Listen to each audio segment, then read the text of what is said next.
சாமியே சரணமையப்போ. நம்ம சாமி ஐயப்பன் சீரியஸ்க்கு அனைத்து ஐயப்ப பக்தர்களையும் ஐயப்ப வணக்கத்தோடு வரவேற்கிறேன். நம்ம சேனலை சப்ஸ்கிரைப் பண்ணிட்டு வீடியோ பாருங்க. நீங்க சப்ஸ்கிரைப் பண்ணிட்டு வீடியோ பார்க்கும் பொழுது எனக்கு ஒரு ஊக்கம் கிடைக்கும். அந்த ஊக்கத்தை அனைத்து ஐயப்ப பக்தர்களும் தர வேண்டும் என அன்போடு கேட்டுக்கொள்கிறேன். இன்னைக்கு நம்ம சாமி ஐயப்பன் சீரீஸினுடைய கடைசி வீடியோ. இந்த வீடியோவில் ஐயப்ப பக்தர்களுக்கு பொதுவாக இருக்கக்கூடிய சந்தேகங்களை தீர்க்கும் விதமாக இந்த வீடியோவை எடுக்கிறேன். இதுல உங்களுக்கான கேள்விகளுக்கான பதில்களும் இருக்கும். வீடியோவை ஸ்கிப் பண்ணாம முழுசா பாருங்க. ஐயப்ப பக்தர்கள் எல்லார்கிட்டையும் நான் வைக்கிற ரிக்வெஸ்ட் என்னன்னா, நம்ம சேனலை ஆயிரக்கணக்கான பக்தர்கள் பார்க்குறீங்க. ஆனால் சப்ஸ்கிரைப் பண்ணிட்டு பார்க்குறவங்க வந்து பார்த்தீங்கன்னா வெறும் 5% தான்.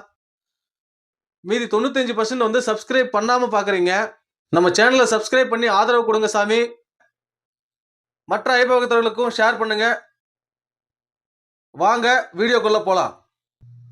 ஒரு சாமி எனக்கு கமெண்ட் பண்ணியிருந்தாரு, சாமி நீங்க ஃபார்முலா பேசுறீங்க, நார்மலா பேசுங்க, எல்லாரும் வழக்கம் போல பேசுற மாதிரி நார்மலா பேசுங்கன்னு சொல்லியிருந்தாரு. ஸோ அது மாதிரி பேசி இந்த வீடியோவில் நான் ட்ரை பண்றேன். இப்போ நான் ஒரு 16 கேள்விகளை வந்து ஃபில்டர் பண்ணி வச்சிருக்கேன். அந்த 16 கேள்விகளுக்கான பதிலை தான் நாம் இந்த வீடியோவில் பார்க்க போகிறோம். இந்த 16 கேள்விகள்லேயே உங்களுடைய கேள்விக்கான பதிலும் வந்துடும் நான் நம்புகிறேன். வாங்க பார்க்கலாம். முதல் கேள்வி, சாமி மாலை போட்டால் எண்ணெய் வைக்கலாமா, ஷாம்பு போடலாமா, சோப்பு போட்டு குளிக்கலாமா, இப்படியெல்லாம் கேட்டிருக்காங்க. இதில் நான் அந்த ஐயப்ப பக்தருக்கு சொல்லக்கூடியது என்னன்னா, சாமி இன்னைக்கு இருக்கிற பொல்யூஷனுக்கு அழுக்கு படியுன்றது உண்மைதான். ஏன் சோப்பு ஷாம்பு யூஸ் பண்ணக்கூடாதுன்னு சொல்றாங்கன்னா, நாம உடம்பு வந்து பார்த்தீங்கன்னா அந்த விரதத்தில் இருக்கும் பொழுது அந்த சோப்பு ஷாம்பு இதுலலாம் கெமிக்கல்ஸ் யூஸ் பண்ணியிருப்பாங்க. அந்த கெமிக்கல்ஸ் வந்து பார்த்தீங்கன்னா நம்ம உடம்பை அஃபெக்ட் பண்ணக்கூடாதுன்றதுக்காக தான் அதை சொன்னது. ரெண்டாவது வந்து பார்த்தீங்கன்னா எல்லா சோப்பு ஷாம்புலையுமே இந்த முட்டை, விலங்கு கொழுப்புகள் இதெல்லாம் கலக்கிறாங்க. இதெல்லாம் கலக்கிறதுனால தான் நாம் வந்து அந்த சோப்பு ஷாம்பெல்லாம் பயன்படுத்த வேணாம்னு சொல்கிறோம். உங்களுக்கு அழுக்கு அதிகமாக படியுது சாமி, நான் என்ன பண்ணுறதுன்னு தெரியல, ஆனால் சோப்பு ஷாம்பு யூஸ் பண்ணியே ஆகணுன்ற நிலைமை இருக்குது அப்படின்னா சிகக்காய் யூஸ் பண்ணுங்க. பிறகு வந்து பார்த்தீங்கன்னா கெமிக்கல் இல்லாத, விலங்கு கொழுப்புகள் இல்லாத ஒரு ஹெர்பல் சோப் ஏதாவது கிடைச்சா அதை யூஸ் பண்ணுங்க. தலைக்கு எண்ணெய் வைக்கலாமான்னு கேட்குறீங்க. 100% தலைக்கு எண்ணெய் வைக்கக்கூடாது சாமி. தலைக்கு எண்ணெய் வச்சிங்கன்னா நம்ம வந்து டெய்லி தலைக்கு குளிக்கிறோம், அதை ஞாபகம் வச்சுக்கோங்க. டெய்லி தலைக்கு வந்து தலையை வந்து நம்ம ஈரம் பண்ணுறோம். ஈரம் பண்ணிட்டு நம்ம தொடச்சிட்டு உடனே தேங்காய் எண்ணெயை வைக்கும்போது நமக்கு வந்து பார்த்தீங்கன்னா தலைபாரம் வரும். ஸோ சபரிமலைக்கு மாலை போட்டுருக்கிற நேரத்தில் தலைபாரம் வந்து அது மூலமாக உடம்பு ஏதாவது கெடுதல் பண்ணுச்சுனாக்க சபரிமலை யாத்திரை தடைப்படும் சாமி. அதனால நீங்க தலைக்கு எண்ணெய் வைக்க கூடாது. அடுத்த கேள்வி, 2வது கேள்வி. இதுல ஒரு சாமி கேட்டிருந்தாரு, சாமி நான் சபரிமலைக்கு 3வது வருஷம் போயிட்டு வந்தேன், மணி எடுத்துட்டு போயிட்டு வந்தேன். ஆனா இப்போ எங்க ஃபேமிலியில் இருக்கிறவங்களுக்கும் ஒவ்வொரு பிரச்சனை இருக்கு, அவங்களுக்கும் சேர்த்து நான் மணி எடுத்துட்டு போகணும்னு நினைக்கிறேன். எப்படி எடுத்துட்டு போறது சாமி? கழுத்துல போட்டு எடுத்துட்டு போறதா இல்ல வேற எப்படி எடுத்துட்டு போறதுன்னு தெரியல அப்படின்னு கேட்டிருந்தாரு.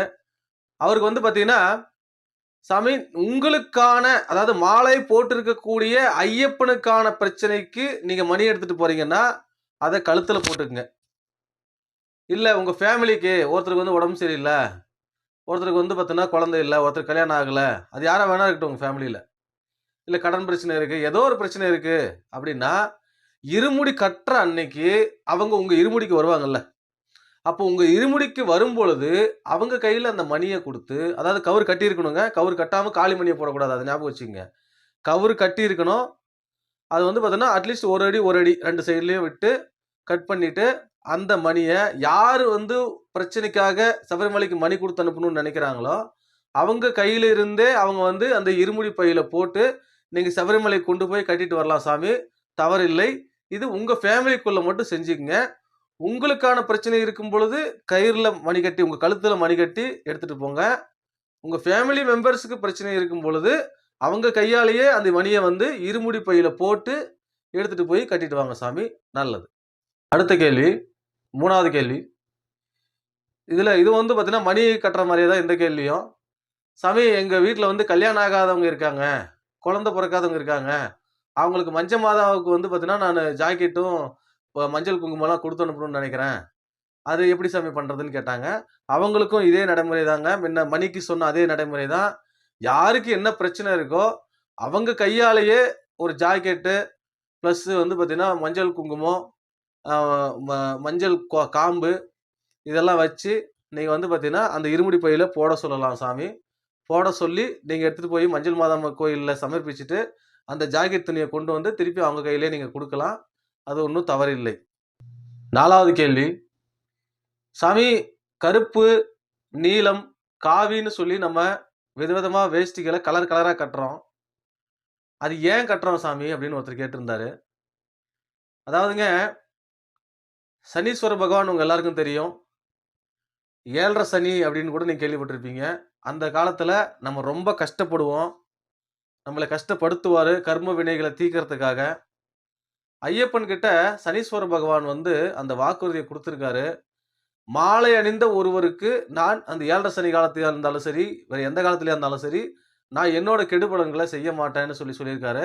அதுக்கு காரணம் என்னன்னா, நீ என்னென்ன கெடுபலன்கள் சொல்றியோ, என்னென்ன கெடுபலன்கள் அவங்களுக்கு நடக்கணும்னு நெனைக்கிறியோ, அது எல்லாமே என்னுடைய விரத முறைகளாவே நான் வச்சிருக்கிறேன். அதனால வந்து அவங்கள நீ பிடிக்கக்கூடாது. அந்த விரத முறைகள நாங்களே ஃபாலோ பண்ணிக்குவோம். எம் ஐயப்ப பக்தர்களே ஃபாலோ பண்ணிக்குவாங்க அப்படின்னு சொல்லி ஐயப்பன் வாக்குறுதி குடுத்திருக்காரு. அதனுடைய வெளிப்பாடா தான் நாம கருப்பு வேஷ்டியும், கருநீல வேஷ்டியும் அணியிறோம். இதுல கருநீல வேஷ்டின்றது சிவனையும் குறிக்கும். அதையும் ஞாபகம் வச்சுக்கங்க. இதுல இந்த காவி உடைன்னு ஒண்ணு இருக்கு இல்லைங்களா? இந்த காவி உடை வந்து ஒரு சித்தர் ஒருத்தர் வந்து எனக்கு சொன்னாரு. அது என்னன்னா, காவி உடை என்பது துறவறம் செல்பவர்களுக்கானது. அதாவது காவி உடைன்றது துறவறம். அதாவது சந்நியாசம் போறாங்க இல்லையா? அவங்களுக்கானது. ஸோ இத வந்து ஒரு தடவ நீங்க காவி உடைய போட்டுட்டீங்கன்னா, திரும்பவும் நீங்க இல்வாழ்க்கைக்குள்ள வரக்கூடாது அப்படின்ற மாரியான ஒரு கருத்து இருக்கு. ஸோ இது வந்து பார்த்தீங்கன்னா, ஒரு சித்தர் என்கிட்ட சொன்னாரு.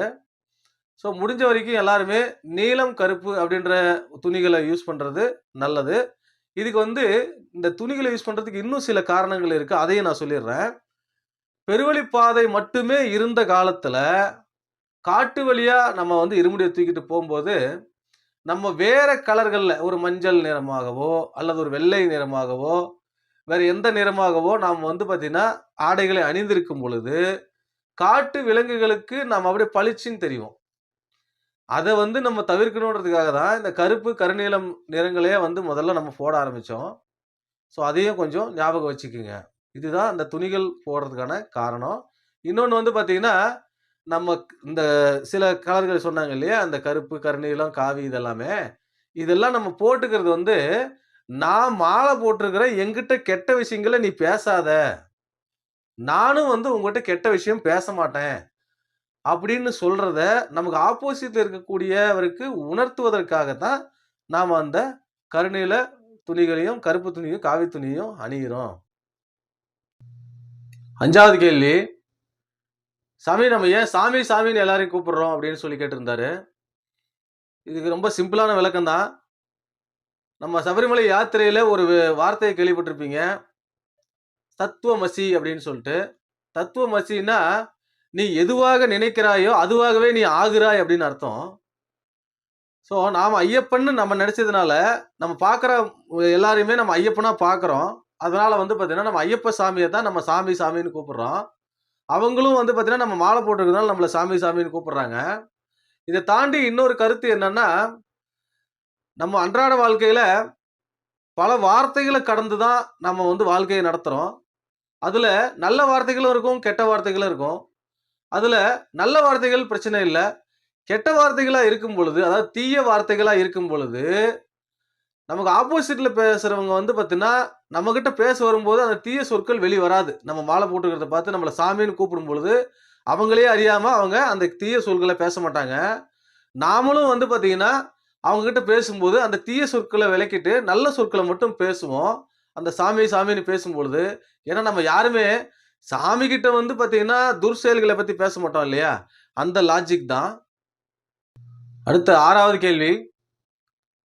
சாமி தூங்கும்போது பாய் யூஸ் பண்ணலாமா? பெட் யூஸ் பண்ணலாமான்னு ஒரு சாமி கேட்டிருந்தாரு. சாமி தூங்கும்போது நீங்க தரையில ஒரு துண்டு விரிச்சோ, ஒரு பெட்ஷீட் விரிச்சோ தூங்கலாம். ஒரு சில உடல்நிலை சரியில்லாத ஐயப்ப பக்தர்களும் இருப்பாங்க. அவங்க வந்து பார்த்தீங்கன்னா, புதுசா ஒரு பாய் ஒண்ணு வாங்கிக்கங்க. அது நல்லது தான். இல்ல சாமி எனக்கு தரையில படுத்தா தூக்கமே வராது. அப்படின்றவங்க வந்து பார்த்தீங்கன்னா, ரொம்ப ரேர் கண்டிஷனா எனக்கு உடல்நிலையே வந்து அந்த அளவுக்கு இருக்கு அப்படின்ற நெனைக்கிற ஐயப்ப பக்தர்கள் வந்து பார்த்தீங்கன்னா, ஒரு தனியா ஒரு சின்னதா ஒரு பெட் ஒண்ணு வாங்கிக்கங்க. ஆனா பெட் மேல படுக்கக் கூடாதுன்றது தான் விதி. உடல்நிலை காரணமா வேற வழியே இல்ல அப்படின்னு சொல்றவங்க பயன்படுத்திக்கோங்க சாமி. ஆனா முடிஞ்ச வரைக்கும் பாய், பெட்ஷீட்டோட நிறுத்திக்கங்க. தலயணை வைக்காதீங்க. தலயணை வைக்கக்கூடாது. ஏன்னா உடம்பு வந்து நேரா இருக்கணுன்றதுக்காக தான் நம்ம அந்த முறைய ஃபாலோ பண்றோம். பெட்ல படுத்தா உடம்பு நேரா இருக்காது சாமி. அதையும் ஞாபகம் வச்சுக்கங்க. முடியவே முடியல. எனக்கு உடம்புல அவ்வளோ பிரச்சனைகள் இருக்கு அப்படின்னு சொல்றவங்க மட்டும் கொஞ்சம் பண்ணிக்கங்க சாமி. இது மனசாட்சிக்கு உட்பட்டு நாம பண்ணிக்கிறது தான் சாமி. கேள்வி நம்பர் 7. இந்த இந்த கேள்வி வந்து பார்த்தீங்கன்னா, எனக்கு இந்த படிக்கும்போது வந்து ஐயப்ப பக்தர்களே இது எல்லாருமே வந்து இது வந்து கேள்வி வந்து ரொம்ப சிம்பிளான கேள்வி தான். ஆனா வந்து இது எல்லாருமே வந்து பார்த்தீங்கன்னா, ஒரு சில தவறுகள் பண்றோம் இதுல. நம்ம அத வந்து திருத்திக்கணுன்றதுக்காக இந்த கேள்விய வந்து ஹைலைட் பண்றேன். சாமி நான் என்ன உணவு சாப்பிடுறது சாமி? எப்படி? நான் என்ன உணவு சாப்பிடுறது சாமி? இது கேள்வி கேட்கும்போது, "என்னப்பா இப்படியெல்லாம் கேள்வி கேட்கிறீங்க?" அப்படின்ற மாரி கூட இருந்தது. ஆனா இதுல உட்பிரிவு கொஞ்சம் உள்ள ஆராய்ஞ்சு பார்க்கும்பொழுது, நான் ஒரு வீடியோல சொல்லியிருப்பேன். ஐயப்ப விரத முறைகள்ல, நம்முடைய உணவு தான் நம்முடைய உடல தீர்மானிக்கக்கூடிய விஷயம். உடலுடைய ஆரோக்கியத்தை தீர்மானிக்கக்கூடிய விஷயம். இதுல நீங்க உண்ணக்கூடிய உணவு லைட்டான ஃபுட்டா சாப்பிடுங்க. சைவத்துல லைட்டான ஃபுட்டா சாப்பிடுங்க. நம்ம மாலை போட்டிருக்கும்போது, நமக்கு 4, 5 வெரைட்டில வந்து சாப்பாடு செஞ்சு வைக்கிற வழக்கம்லாம் இருக்குது இப்போ.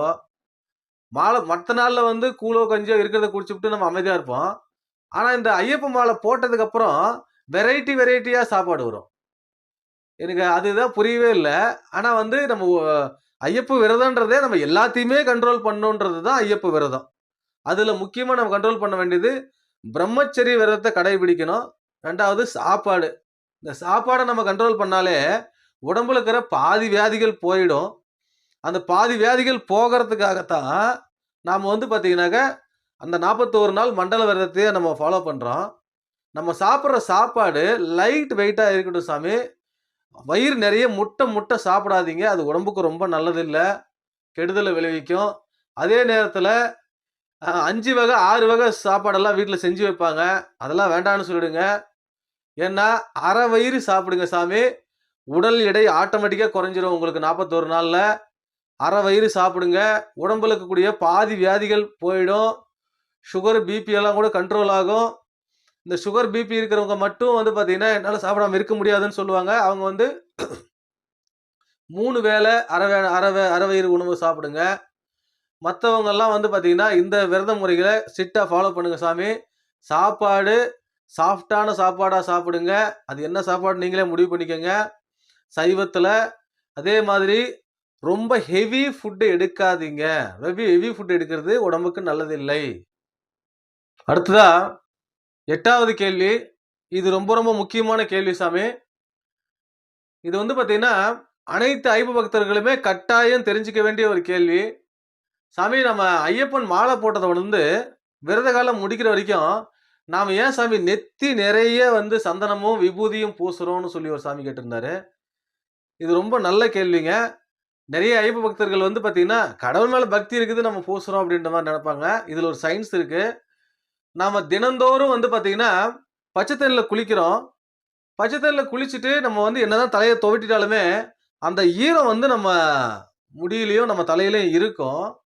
அத வந்து நாம அப்படியே விடும்போது என்ன ஆகும்னா, நமக்கு தலைவலி, மூக்கடைப்பு, தல பாரம் இதெல்லாம் வர்றதுக்கான வாய்ப்பு உண்டு. இந்த சந்தனத்தையும், திருநீரையும் வந்து பார்த்தீங்கன்னா, நாம நெத்தி நிறைய பூசும் பொழுது, நமக்கு வந்து பார்த்தீங்கன்னா, அந்த தலையில இருக்கக்கூடிய தலபாரத்தினுடைய நீர் கோர்க்கும் தன்மை வந்து குறையும். அப்படி நீர் கோர்க்கும் தன்மை குறையும் பொழுது, நமக்கு அந்த உடல் உபாதைகள்லாம் வராது சாமி. அதனால தான் நம்ம நெத்தி நிறைய வந்து பார்த்தீங்கன்னா, சந்தனத்தையும், விபூதியையும் பூசுறோம். இத ஞாபகத்துல வச்சுக்கோங்க சாமி. அடுத்ததா 9வது கேள்வி. சாமி நம்ம ஐயப்ப கோயிலுக்கு போகும்போது எல்லா கோயில்லையுமே சாமியை தரிசனம் பண்ணிட்டு பின்னோக்கி நடந்து வர்றோமே ஏன் சாமி அப்படின்ற மாதிரி கேட்டிருந்தாங்க. அதாவது சாமி, நாம எல்லா சாமியுமே பார்த்துட்டு அந்த சாமிகளை பிரிய மனமில்லாமல் அவர்களை பார்த்து கொண்டே பின்னோக்கி வருகிறோம் அப்படின்றது ஒரு கருத்து. ரெண்டாவது, நம்ம டெய்லி இந்த வார்த்தை கேள்விப்பட்டிருப்போம், ஸ்ரீதேவி மூதேவி அப்படின்னு சொல்லிட்டு. முதுகுல வந்து மூதேவி இருக்கும், முகத்துல வந்து ஸ்ரீதேவி இருக்கும். இதுல கடவுளை நாம் பார்க்கும் பொழுது கடவுள் நமக்கு ஸ்ரீதேவியாக காட்சியளிக்கிறார், நாமும் அவருக்கு ஸ்ரீதேவியாக காட்சியளிக்க வேண்டும். அவருக்கு நாம் செல்லும் பொழுது மூதேவியை காட்டக்கூடாது அப்படின்றதும் இன்னொரு கருத்தா சொல்லப்படுது சாமி. கேள்வி எண் 10. சாமி, பெண்கள் ஏன் சபரிமலைக்கு மாலை அணிந்து செல்லக்கூடாது அப்படின்னு சொல்லி கேட்டிருக்கீங்க. ஆனா இந்த கேள்விக்கு எல்லாருக்கும் பதில் தெரியும். இருந்தாலும் நான் என்னோட பாயிண்ட் ஆஃப் வியூ சொல்லிடுறேன். சாமி, ஐயப்பன் வந்து சபரிமலையில நித்திய பிரம்மச்சாரி விரதத்துல இருக்கிறாரு. அந்த பிரம்மச்சாரி விரதத்துல இருக்கிறவரு யோக பட்டயம் அணிந்து முழு நேரமும் தியானத்துல இருக்கிறாரு.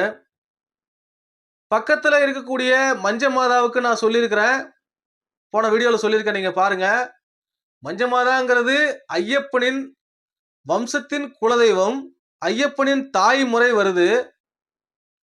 ஸோ இங்க நாம வந்து பாத்தீங்கன்னா 41 நாள் கடுமையா விரதம் இருந்து சபரிமலைக்கு போறோம் சாமி. பிரம்மச்சரிய விரதம் தான் அதுல இருக்கக்கூடிய மிகப்பெரிய விரதம். பெண்கள் வரும் பொழுது மனிதர்களுடைய எண்ணம் சபலப்படுவதற்கான வாய்ப்பு உண்டு. அந்த வாய்ப்பை கொடுக்க கூடாது அப்படின்றது தான் பெண்கள் வந்து சபரிமலைக்கு வரக்கூடாதுன்றது. இதுல ரெண்டாவது காரணம் என்னன்னா, பெருவழிப்பாதை மட்டும் இருக்கக்கூடிய காலங்களிலே, இது ஒரு குருசாமி சொன்னது, பெண்களுக்கு வந்து 3 நாள் மாதவிடாய் வரும். அந்த மாதவிடாயின் போது ஒருவேளை அந்த 41 நாள்ல அவங்க விரதம் இருக்கும் பொழுது கண்டிப்பா அதுல ஏதாவது ஒரு 3 நாள் அவங்களுக்கு மாதவிடாய் காலமா இருக்கும். ஒருவேளை அவங்க சபரிமலை காலங்கள்ல மலைக்கு செல்லக்கூடிய காலங்கள்ல அவங்களுக்கு மாதவிடாய் வந்துட்டா, அந்த என்ன சொல்றது, ஸ்மெல், அந்த நாத்தம் வந்து பாத்தீங்கன்னா மற்ற விலங்குகளை ஈர்த்து அவர்கள் உயிருக்கு பாதகம் விளைவிக்க வாய்ப்பு இருக்கிறது. அதுவும் ஒரு காரணமாக சொல்லப்படுகிறது சாமி. இதுல 10 வயதிற்கு உட்பட்ட குழந்தைகள், 50 வயதிற்கு மேற்பட்ட மாளிகைப்புற தம்மன்கள் வரலாம் என்று சொல்லியிருக்கிறார்கள். அதற்கும் காரணம் என்னவென்றால் இந்த மாதவிடாய் தான். மாதவிடாய் இருக்கும் காலகட்டத்தில் உள்ள பெண்கள் வரக்கூடாது என்பது சபரிமலையின் நியதியாக இருக்கிறது. இதை அனைத்து ஐயப்ப பக்தர்களும் தெரிந்து கொள்ள வேண்டும். மஞ்ச மாதா பற்றிய விளக்கத்தினை சென்ற வீடியோவிலே தெரிவித்திருக்கிறேன். அந்த வீடியோவை முழுமையாக பாருங்கள். மஞ்சள் மாதா பற்றிய முழு விளக்கமும் தெளிவும் உங்களுக்கு கிடைக்கும். அடுத்ததாக 11வது கேள்வி. சாமி, மாலை அணிந்த பின் முடி வெட்டக்கூடாது, நகம் வெட்டக்கூடாது, முகசவரம் செய்யக்கூடாதுன்னுலாம் சொல்றாங்களே, அது ஏன் சாமின்னு ஒருத்தர் கேட்டிருந்தாரு. சாமி, அதுல 2 காரணம் இருக்கு சாமி. முதல் காரணம், முகசவரம் நகம் வெட்டும் போது இதெல்லாம் செய்யும் போது கத்தியில தான் நம்ம அதெல்லாம் செய்யறோம். ஸோ அப்போ வந்து பார்த்தீங்கன்னா ஏதாவது ஒரு தீங்கு ஏற்பட்டா ஐயப்ப விரதம் தடைபடும்ன்றது ஒன்று. ரெண்டாவது வந்து பார்த்தீங்கன்னா, நம்ம ஏற்கனவே சனி பகவானுக்கு ஐயப்பன் கொடுத்த வாக்குறுதின்னு ஒன்று இருக்கு சாமி. அந்த வாக்குறுதியின்படி அனைத்து இன்பங்களையும் துறந்து ஒரு சாதாரண ஒரு துறவரம் பூண்டவர் போல ஒரு வாழ்க்கையை எனது பக்தர்கள் வாழ்வார்கள்னு சொல்லி ஐயப்பன் சனீஸ்வர பகவானுக்கு வாக்குறுதி அளித்திருக்கிறார். அந்த வாக்குறுதியை நாம காப்பாற்றணும். அது நம்ம காப்பாற்றுவதோட கடமை. அதனை நம்ம மேற்கொண்டு தான் நாம முடி வெட்டுறதோ, நகை வெட்டுறதோ, முகசவரம் செய்யறதில்ல சாமி. இதுல ஒரு சில பேருக்கு தொழிலுக்காக, வாழ்வாதாரத்திற்காக நான் இதை செய்தே ஆக வேண்டும் என்ற சூழ்நிலையில் 2ஆம் பட்சமாக செய்யலாம். ஆனா நம்பியார் சாமி சொல்லியிருக்காரு, சாமி, சனீஸ்வர பகவானுக்கு அவங்க வாக்குறுதி கொடுத்தாங்க, அதை நம்ம ஃபாலோ பண்ணணும். ஆனா என்னுடைய தொழில் நடிப்பாக இருக்கிறது. ஸோ நடிக்கும் பொழுது என்னுடைய வாழ்வாதாரமே அதுதான். ஸோ அப்பொழுது நான் தேவைக்காக எடுக்கிறேன், இதை மற்றவர்கள் செய்யக்கூடாதுன்னு சொல்லியிருக்காரு. அதை நீங்க ஞாபகத்துல வச்சுக்கோங்க. அடுத்தது, 12வது கேள்வி சாமி, இந்த கேள்வி வந்து ரொம்ப முக்கியமான கேள்வி சாமி. அனைத்து ஐயப்ப பக்தர்களும் இதை தெரிஞ்சுக்கணும் சாமி. கார்த்திகை 1 மட்டும்தான் மாலை போடணுமா? மற்ற நாள் போடக்கூடாதா? அப்படி போட்டா நல்ல நாள் கெட்ட நாள் பார்க்கணுமா அப்படின்னு சொல்லி ஒருத்தர் கேட்டிருக்காரு. ஆமா சாமி, நீங்க மாலை போடும் பொழுது கார்த்திகை 1 அன்று மாலை போடுவது சிறப்பு. ஒரு சில பேர் வந்து பார்த்தீங்கன்னா கார்த்திகை 1ன்றது எப்பவுமே கரிநாளா தான் வரும். கரிநாளில் மாலை போடாதீங்கன்னு சொல்லுவாங்க. ஐயப்பன் விரதத்திலே கார்த்திகை 1 என்பது சபரிமலை கோவிலுக்கு அடிக்கல் நாட்டப்பட்ட தினம். அதனால தான் நம்ம வந்து பார்த்தீங்கன்னா கார்த்திகை 1ல மாலை போடுறோம். இந்த கார்த்திகை 1க்கு மட்டும் நல்ல நாள் கெட்ட நாள் இதெல்லாம் நீங்கள் பார்க்க தேவையில்லை. எந்த நாளாக இருந்தாலும் போடலாம். கார்த்திகை 1ல மற்ற நாட்களிலே நீங்கள் மாலை போடுறதா இருந்தால் நல்ல நாள் கெட்ட நாள் பார்த்து மாலை போடுங்க சாமி, நல்லது. இல்லை நல்ல நாள் கெட்ட நாள் போட முடியாது சாமி, நான் போட்டே ஆகணும், அப்போ தான் 41 நாள் விரதம் வருது, எங்கள் குருசாமி வந்து அந்த டேட் ஃபிக்ஸ் பண்ணிட்டாரு அப்படின்ற ஒரு நிலைமை உங்களுக்கு இருக்கும் பொழுது பிரம்ம முகூர்த்த நேரமான 4:30 6 மணிக்குள்ள நீங்க மாலை போட்டுக்கலாம் சாமி. அந்த நேரத்திலே அனைத்து உயிர்களும் கண் விழிக்கும் நேரம். அதனாலதான் அது பிரம்ம முகூர்த்த நேரம்னு சொல்றோம். ஸோ அந்த நேரத்தில் நீங்க மாலை போட்டீங்கன்னா உங்களுக்கு எந்த ஒரு தோஷமும் கெடு பலனும் நடக்காது. பிரம்ம முகூர்த்த நேரத்தில் மாலை போடுங்க. இந்த மாலை போடும் பொழுது இன்னொரு விஷயத்த நீங்க கரெக்டாக ஞாபகம் வச்சுக்கணும் சாமி. உங்க வீட்டு பெண்களிடத்திலே விவாதித்து விட்டு தான் நீங்க மாலை போடணும். என்ன விவாதிக்கணும் அப்படின்னா, உங்களுக்கான மாதவிடாய் தேதி என்ன? மாதவிடாய் தேதி இருக்கும் பொழுது மாலை போடக்கூடாது. இன்னைக்கு மாதவிடாய் வந்துருச்சு, இன்னைக்கு நான் மாலை போடலாம்னு நினைச்சிருந்தேன் அப்படின்னா, மாதவிடாய் முடிஞ்சதுக்கு அப்புறம் வேற ஒரு நல்ல நாள் பார்த்து மாலை போடுங்க சாமி. மாதவிடாய் இருக்கும் பொழுது மாலை போடாதீர்கள். அதே நேரத்திலே நீங்கள் சபரிமலை செல்வதற்கு ஒரு நாள் குறித்திருப்பீர்கள். அந்த நாளும் வந்து பார்த்தீங்கன்னா அவங்க மாதவிடாய் இல்லாத நாளாக பார்த்துங்க. என்ன காரணம்னா, நாம் இருமுடி ஏந்தி செல்லும் பொழுது நமது குடும்பம் நம்முடன் இருக்க வேண்டும். அவங்க மாதவிடாய் ஆயிட்டாங்க, அதனால அவங்க கோயிலுக்கு வரல அப்படின்ற ஒரு மன சஞ்சலத்தை வச்சுக்க வேண்டாம். இதை எல்லா ஐயப்ப பக்தர்களும் மனசுல நிறுத்திக்கிங்க. அடுத்ததா கேள்வி நம்பர் 13. சாமி, என்ன இடர்பாடுகள் வந்தால் பாதியிலேயே மாலையை கலட்டலாம் அப்படின்னு ஒருத்தர் கேட்டிருந்தாரு.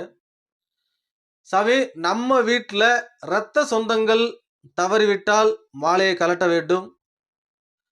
புதிதாக ஒருவர் வயதுக்கு வந்துவிட்டால் மாலையை கலட்ட வேண்டும். தந்தை வழி உறவுகளான சித்தப்பா பெரியப்பா அவங்க வீட்டில் இல்லை அவங்க ஏதாவது தவறிட்டாங்கன்னா மாலையை கலட்டணும் சாமி. வேற எந்த தாய் வழி உறவுகளில் யாராவது இறந்துட்டாங்கன்னா கலட்ட தேவையில்லை, நீங்கள் சபரிமலைக்கு போய் வரலாம். அதே நேரத்தில் மாலை அணிந்திருக்கும் பொழுது எந்த துக்க நிகழ்வுகளிலும் கலந்துக்க கூடாது சாமி, அதையும் ஞாபகம் வச்சுக்கோங்க. அடுத்து கேள்வி நம்பர் 14. அறுபடை வீடுகளான ஐயப்பன் கோவில்களை கட்டாயம் தரிசனம் செய்ய வேண்டுமான்னு ஒருத்தர் கேட்டிருக்காரு. அதாவதுங்க, முருகனுக்கு எப்படி அறுபடை வீடுகள் இருக்கோ அதே மாதிரி தான் ஐயப்பனுக்கும். ஆனால் ஐயப்பன் வந்து வாழ்வியலோடு ஒன்றி வரும். எல்லா ஐயப்ப கோயில்களும் பார்த்தீங்கன்னா பந்தளத்தில் ஆரம்பித்து நீங்கள் சபரிமலை வரைக்கும் பார்த்தீங்கன்னா அவருடைய வாழ்க்கையினுடைய அடுத்தடுத்த படிகளாக இருக்கும். ஸோ அறுபடை வீடுகளை நாம் வந்து பார்த்தீங்கன்னா சாமி தரிசனம் பண்ணுறது ரொம்ப நல்லது சாமி. இந்த ஐயப்ப விரதத்திலேயே ஆரியங்காவை முதல்ல பார்த்துட்டு தான் எரிமலைக்கே போகணும்னு கூட ஒரு சாங்கியம் இருக்குது. ஸோ அறுபடை வீடுகளை நம்ம எல்லாருமே எல்லா அறுபடை வீடுகளையும் கும்பிடும்போது நம்மளுடைய விரதம் முழு பலனை அடையும் என்பது உண்மை சாமி. முடிந்த ஐயப்ப பக்தர்கள் எல்லாருமே இதை ஃபாலோ பண்ண ட்ரை பண்ணுங்க சாமி. அடுத்ததா 14வது கேள்வி. சாமி, இந்த விரத காலத்தில் என்னுடைய நண்பனுக்கு கல்யாணம் நடக்குது, எங்கள் சொந்தக்காரங்களுக்கு ஒருத்தர் கல்யாணம் நடக்குது, இல்லை எங்கள் வீட்டிலே வந்து தாலி பிரித்து கோக்கணும்னு சொல்கிறாங்க 3 மாதத்துக்கு. இந்த மாதிரியெல்லாம் வந்து கேள்விகள் வருது. இதுக்கு வந்து பார்த்திங்கன்னா அதே திருப்பி சனீஸ்வர பகவானுக்கு தான் போகிறோம். அதாவது எந்த ஒரு நல்ல விஷயங்களும் அவங்க லைஃப்பில் வந்து நடக்காது, அவங்க வந்து துறவரம் பூண்ட மாதிரி தான் இருப்பாங்கன்னு சொல்லி ஐயப்பன் வாக்குறுதி கொடுத்துருக்காரு சாமி. ஸோ நீங்கள் வந்து பார்த்தீங்கன்னா அந்த வாக்குறுதியை காப்பாற்றும் விதமாக எந்த நல்ல விஷயங்களும் வீட்டில் நடக்காமல் பார்த்துக்குங்க. துக்க நிகழ்வுகள் நடந்தாக்க உங்க வீட்ல நடந்தா மாலைகள கழட்டுங்க. வேற எங்கேயாவது நடந்தா கலந்துக்காதீங்க. இது வந்து பார்த்தீங்கன்னா, நம்ம சனீஸ்வர பகவானுக்கு குடுத்த வாக்கு. அத நாம வந்து ஸ்ட்ரிக்ட்டா ஃபாலோ பண்ணணும். இல்ல உங்களுக்கு அது போயே ஆகணுன்ற நிலைமை இருந்தாக்க மாலைய கழட்டிடுங்க சாமி. மாலைய கழட்டிட்டு நீங்க பண்ணலாம். ஆனா திரும்பவும் நீங்க மாலை போட்டீங்கன்னா, அந்த மாலை போட்ட நாள்ல இருந்து 41 நாள் விரதம் இருக்கணுன்றதையும் ஞாபகம் வச்சுக்கங்க சாமி. ஒரு 20 நாள் விரதம் இருந்துட்டு, நான் மாலைய கழட்டிட்டு, அந்த விசேஷத்தலாம் அட்டெண்ட் பண்ணிட்டு, திருப்பியும் வந்து நான் மாலைய போட்டு 20க்குள்ள பிளஸ் இன்னும் 21 நாள் இருந்தாக்க 41 அப்படியெல்லாம் கணக்கு இல்ல சாமி. நீங்க ஒன்ஸ் மாலைய கழட்டிட்டீங்கன்னா, திருப்பி நீங்க ஃபர்ஸ்ட்லேருந்து போடுற மாரி தான் கணக்கு. அதையும் ஞாபகம் வச்சுக்கோங்க சாமி. அடுத்தது கேள்வி நம்பர் 15. இது ரொம்ப முக்கியமான கேள்வி சாமி. இது இன்னைக்கு எல்லா ஐயப்ப பக்தர்களுக்குமே இந்த கேள்வி இருக்கும். கார்த்திகை மாசம், மார்கழி மாசம் வந்துட்டாலே, ஐயப்பனுக்கு சீசன்னு ஒண்ணு வச்சிடுறோம். இத இன்ப சுற்றுலா மாரி பண்ணிட்டாங்க. இது சரியா? அப்படின்னு சொல்லி ஒருத்தர் கேட்டிருந்தாரு. சாமி இது சரியில்ல சாமி. எந்த ஐயப்ப பக்தருமே இத ஒத்துக்க மாட்டாங்க. இன்பச் சுற்றுலா செல்வதற்கான இடம் சபரிமலை அல்ல. உங்களை ஒழுங்குபடுத்துவதற்கான இடமே சபரிமலை. அந்த 41 நாள் விரதம்ன்றது உங்க உடம்ப ஃபுல்லா கிளியர் பண்ணி, உங்கள வந்து மறுபிறவி எடுக்க வச்சிரும். உங்கள் எண்ணம் சுத்தமாயிரும், உடம்பு சுத்தமாயிரும். இது எல்லாத்தினுடைய காரணம் தான் அந்த 41 நாளு. இதுல வந்து இன்னொரு கேள்வியும் இருக்கு. இதுக்கு உட்கேள்வி இது. சாமி எல்லா கோயிலுக்கும் போய் சுத்திட்டு, கடைசியா சபரிமலைக்கு போறாங்களே, அது நியாயமா? அப்படின்னு கேட்கறாங்க. அது நியாயம் இல்ல சாமி. ஏன்னா, ஒன்ஸ் நீங்க நெய் தேங்காயில உங்களுடைய ஆத்மாவான நெய்ய வந்து நீங்க அந்த தேங்காயில ஊத்துன உடனே, ஐயப்பனுக்கு வந்து அங்க அலாரம் அடிச்சிரும். நமக்காக அங்க ஒருத்தன் தேங்காயில நெய் ஊத்திட்டான். சீக்கிரமா அவன் நமக்கு கொண்டு வந்து சமர்ப்பிக்க போறான் அப்படின்ற அலாரம் அங்க ஆட்டோமேட்டிக்கா அடிச்சிரும். நீங்க ஊரெல்லாம் சுத்திப்புட்டு, கடைசியா அங்க போறது வந்து சரியில்ல சாமி. நெய் தேங்காய் ஊத்திட்டீங்கன்னா, உங்களுடைய முதல் இலக்கு சபரிமலையா தான் இருக்கணும். சபரிமலையில போய் செலுத்துனதுக்கு அப்புறம் நீங்க எந்த கோயிலுக்கு வேணா போங்க சாமி. அது ஒண்ணும் தவறு இல்ல. இத அனைத்து ஐயப்ப பக்தர்களும் நினைவில் வச்சுக்கங்க. 2வது இன்ப சுற்றுலான்றது நீங்க மத்த நாட்கள்ல போங்க சாமி. இதுல நான் நெறைய ஐயப்ப பக்தர்கள பார்த்துருக்கேன். சாமி இந்த கோயிலுக்கு போகலன்னா நான் வரமாட்டேன். இந்த ஊருக்கு போகலன்னா வரமாட்டேன். இப்ப குருவாயூர் போகலன்னா நான் வரமாட்டேன். தங்க கோயில் போகலன்னா வரமாட்டேன். இப்படிலாம் போங்க சாமி. வருஷத்துல 5 நாள் தான் எங்களுக்கு லீவ் கிடைக்குது. இந்த கோயில்லாம் சுத்திட்டு வருவோம் சாமி. அப்படின்லாம் நெறைய பேர் கேட்கறாங்க. ஆனா வந்து, அது நீங்க சுத்தி பார்க்கணும்னு நெனைக்கிறது நான் தப்பு சொல்ல மாட்டேன். ஏன்னா வந்து இன்னைக்கு இருக்கிற க சூழ்நிலையில நமக்கு ஃப்ரீ டைம் கிடைக்கிறதுன்றதே ரொம்ப கஷ்டமாயிடுச்சு. ஆனா, அது ஐயப்ப விரதம் முடிந்ததுக்கு அப்புறம் பண்ணுங்க அப்படின்றது தான் என்னோடது. அதாவது சபரிமலையில நாம இருமுடி செலுத்துனதுக்கு அப்புறம், உங்களுடைய இந்த சின்ன சின்ன ஆசைகள நிறைவேத்திக்கங்க. அதுதான் என்னுடைய கருத்தா நான் சொல்லிக்கிறேன்.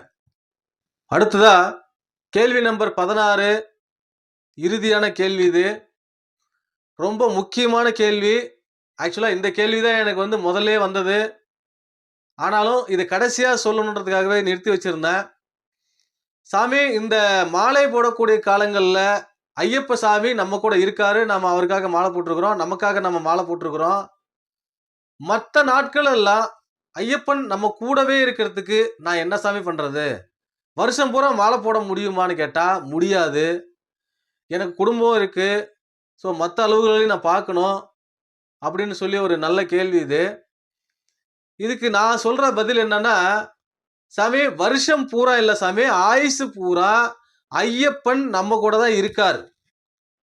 நாம ஐயப்பா என்ன வந்து இந்த பிரச்சனையிலிருந்து காப்பாத்தி இன்னைக்கு என்ன வழி நடத்துன்னு சொன்னா அவர் கண்டிப்பா வழி நடத்துவார். ஒவ்வொரு ஐயப்ப பக்தர்கள் கூடயும் அவர் இருப்பார். அதே நேரத்துல எனக்கு வந்து பார்த்தீங்கன்னா, எண்ண ஓட்டங்கள்ல எப்பவுமே ஐயப்பன் இருக்காருன்னு எனக்கு தெரியும் சாமி. ஆனா வந்து பிராக்டிகலா எப்படி சாமி அது நிலைநிறுத்துறதுன்னு ஒரு கேள்வி என்கிட்ட கேட்டீங்கன்னா, உங்க எல்லாருக்குமே தெரியும். சபரிமலையில ஐயப்பனுடைய மணிமண்டபம் இருக்கு. அந்த மணிமண்டபத்துல அனைத்து ஐயப்ப பக்தர்களும் கொண்டு போற விபூதிய வந்து அந்த இடத்துல கொட்டுவாங்க.